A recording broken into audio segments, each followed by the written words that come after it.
Good morning from Udhampur. যারা আমার আগের ভিডিওটা দেখোনি তারা প্লিজ আগের ভিডিওটা দেখে নাও, তাহলে বুঝতে পারবে আমরা কিভাবে উধমপুরে এসে পৌঁছালাম। আমরা উধমপুরে নেমেছি ভোর 4:45 থেকে 5টার মধ্যে, আর আমাদের এখান থেকে জার্নি আছে Udhampur to Srinagar by road. এটা আমাদের কাশ্মীর সিরিজের দ্বিতীয় পর্ব। আশা করি নিশ্চয়ই ভালো লাগবে সবার, আর আমি চাইবো প্রত্যেকটা পর্বই যেন সবাই দেখেন, তাহলে পুরো গল্পটাই কমপ্লিট হবে। উধমপুর থেকে শ্রীনগর যাওয়ার জন্য আমাদের একটা ইনোভা গাড়ি বুক করা ছিল। আমরা স্টেশনে এসে দেখি উনি অলরেডি চলেই এসছেন।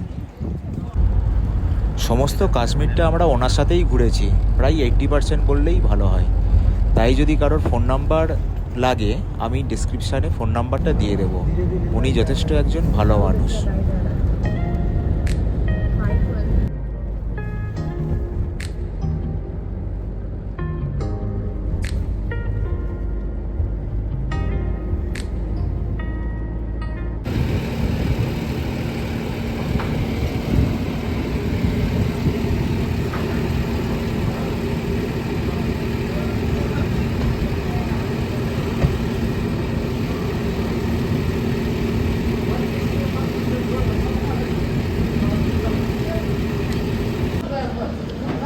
चाय की चुस्कियाँ लेते हुए বিকাশ দা রিভিউ দাও, কেমন চা খেলে? ভালো চা, খুব ভালো খেতে। দুদিন পর এরকম চা। ট্রেনের ওই চাপ থেকে তো ভালো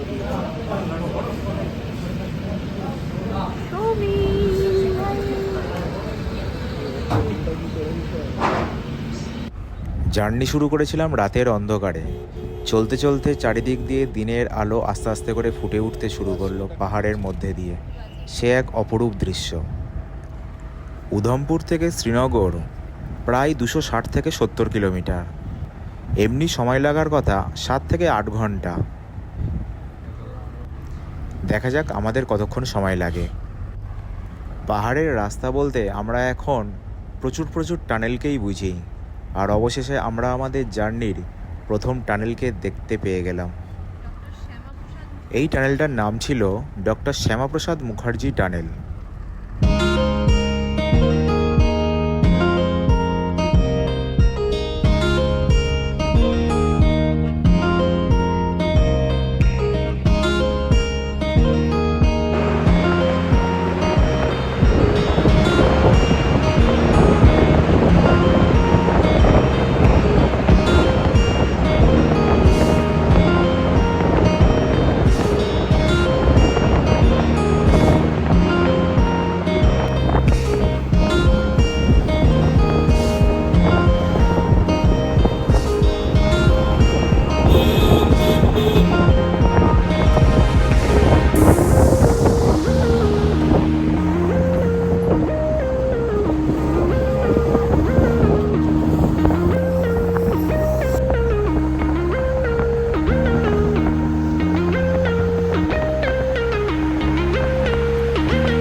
পাহাড়ের মাথায় সূর্যের সোনালি আলোটা পড়তে সে এক অপরূপ দৃশ্য।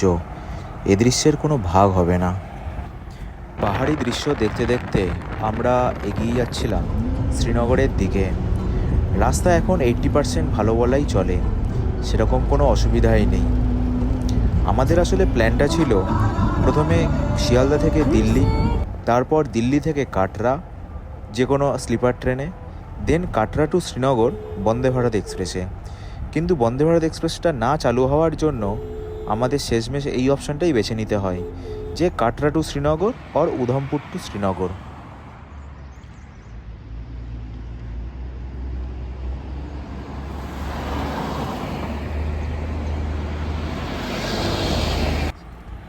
সকালের রাস্তায় এরকম চারিদিকের প্রাকৃতিক সৌন্দর্য দেখতে দেখতে একটা রোড ট্রিপ সত্যিই মানে সারা জীবনের একটা মনে রাখার মতন জিনিস। চলো তাহলে এগিয়েই যাওয়া যাক, আর তোমরাও উপভোগ করো রাস্তার দুধারের দৃশ্য।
একটা ইনফরমেশান দিয়ে রাখা ভালো, কাটরা থেকে শ্রীনগর যখন বন্দে ভারত চালু হবে তখন কিন্তু এই রাস্তাটাই 2 থেকে 2.5 ঘন্টার মধ্যে পৌঁছে যাওয়া যাবে।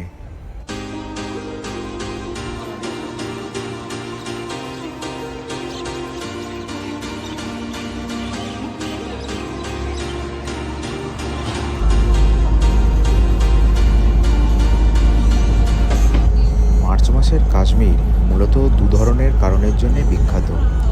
এক হচ্ছে শ্রীনগরের টিউলিপ ফেস্টিভ্যাল, আর 2 যে সমস্ত স্থানগুলো বেশ কিছুটা উঁচুতে অবস্থিত সেগুলোতে পাওয়া যায় প্রচণ্ড পরিমাণে স্নো, যেমন সোনমার্গ, গুলমার্গ বা পেহেলগাঁওতে গিয়ে যে সমস্ত স্পটগুলো আছে সাইট সিইংয়ের জন্য সেইগুলোতে পাওয়া যায় প্রচণ্ড স্নো।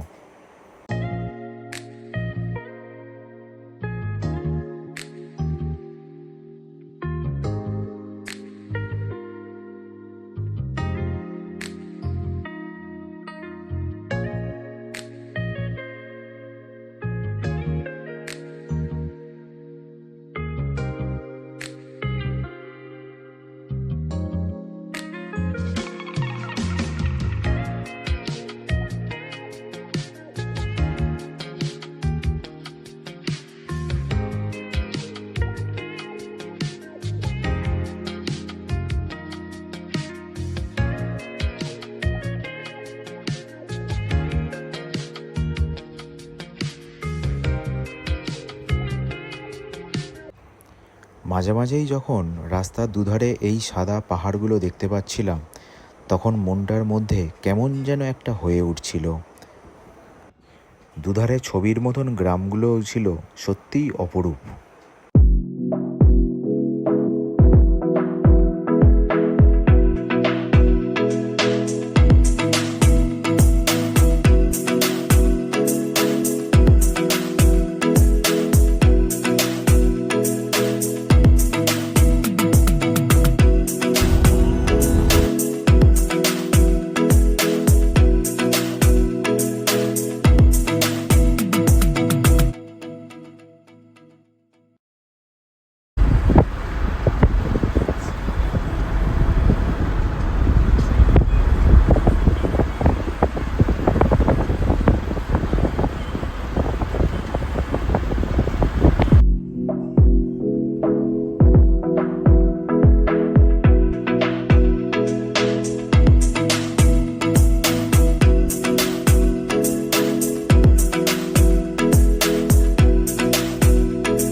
এইবারে রাস্তার দুধারে এক নতুন জিনিসের দেখা মিলল, সেটা হচ্ছে বিঘার পর বিঘা সর্ষের ক্ষেত, যেটা মানে প্রচণ্ড পরিমাণে আগে শুনতাম এখানে আসার আগে।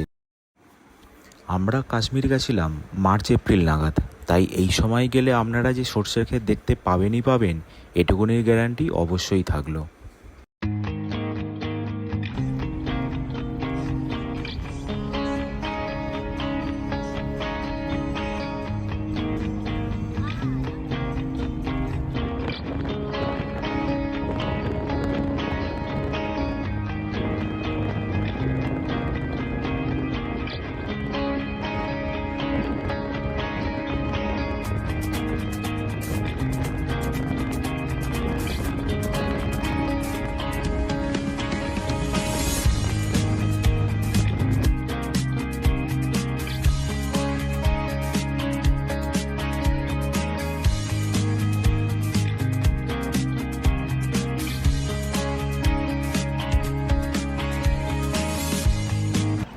হঠাৎ করে রাস্তার দুধারে এই রুটির দোকানগুলো দেখে লোভ সামলাতে না পেরে আমরা নেমেই গেছিলাম।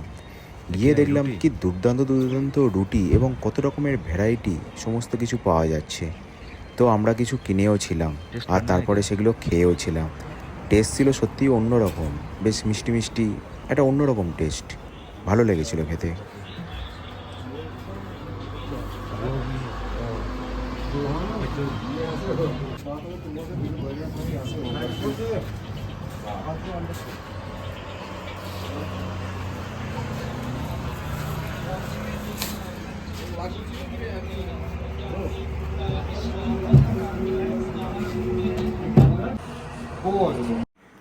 বেকারির ঠিক পাশেই ছিল ব্যাট তৈরির কারখানা।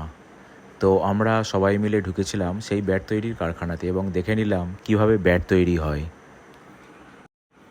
এখানে দেখা মিলল নানান ধরনের, নানান সাইজের, নানান কোয়ালিটির ব্যাট।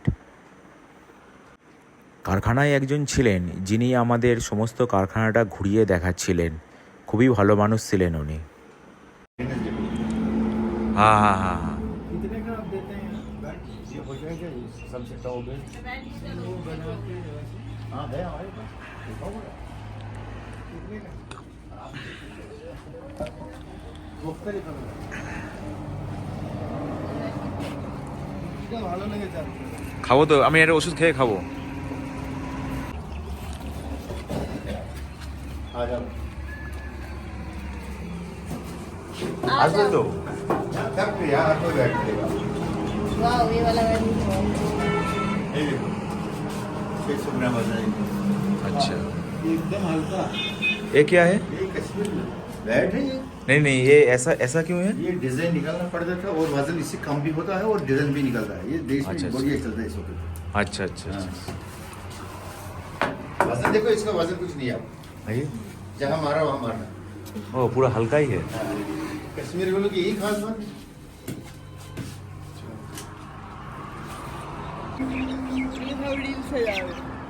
বিকাশ দা আবার রুটি কিনে আনছে। কতগুলো কিনেছো? আরো দুটো? তাহলে এটাই তো ব্রেকফাস্ট হয়ে যাবে। এটা দারুণ খেতে লাগছে। আমরা একটা করে ওষুধ খেয়ে নেবো, খেয়ে নিয়ে খাবো। চলো। খেয়েছো খেয়েছো ওষুধ খেয়েছো? সব খাওয়া কমপ্লিট? खा लिया বিকাশ রুটি খেয়েই যাচ্ছে। কেমন? बिकॉज का রুটি তৈরির কারখানা আর ব্যাট তৈরির কারখানা দেখে আমরা আবার বেরিয়ে পড়েছিলাম আমাদের ডেস্টিনেশনের উদ্দেশ্যে। তাই বাই রোড যদি আপনারা শ্রীনগরের দিকে যান, অবশ্যই এই ব্যাট তৈরির কারখানা অবশ্যই ভিজিট করবেন। আর এটাই ছিল সেই উইলো কাঠ দিয়ে তৈরি ব্যাট।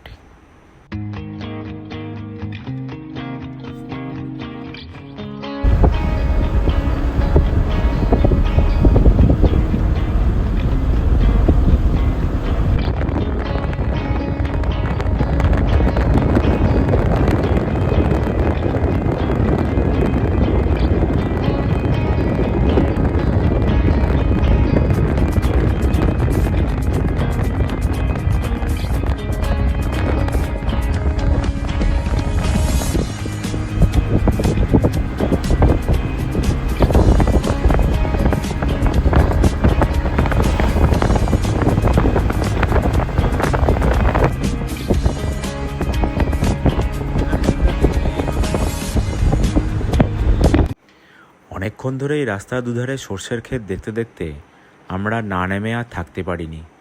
তাই আমরা গাড়ি থেকে নেমে গেছিলাম সর্ষে ক্ষেতের মধ্যে আর তুলে নিয়েছিলাম কিছু সুন্দর সুন্দর ফটো, যেটা আপনারা যাওয়ার সময় কখনোই মিস করবেন না যদি আপনারা এই সময়েই যান, এই মার্চ এপ্রিল মাস নাগাদ।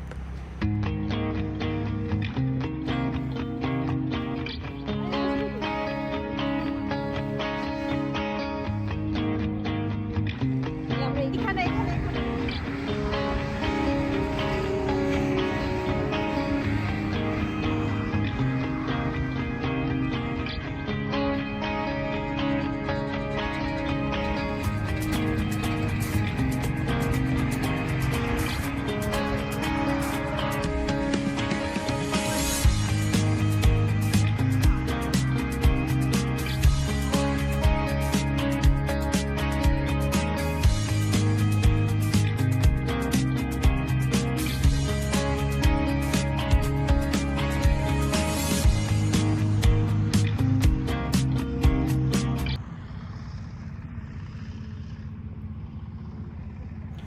দেখতে দেখতে আমরা শ্রীনগর শহরের মধ্যে ঢুকে গেছিলাম।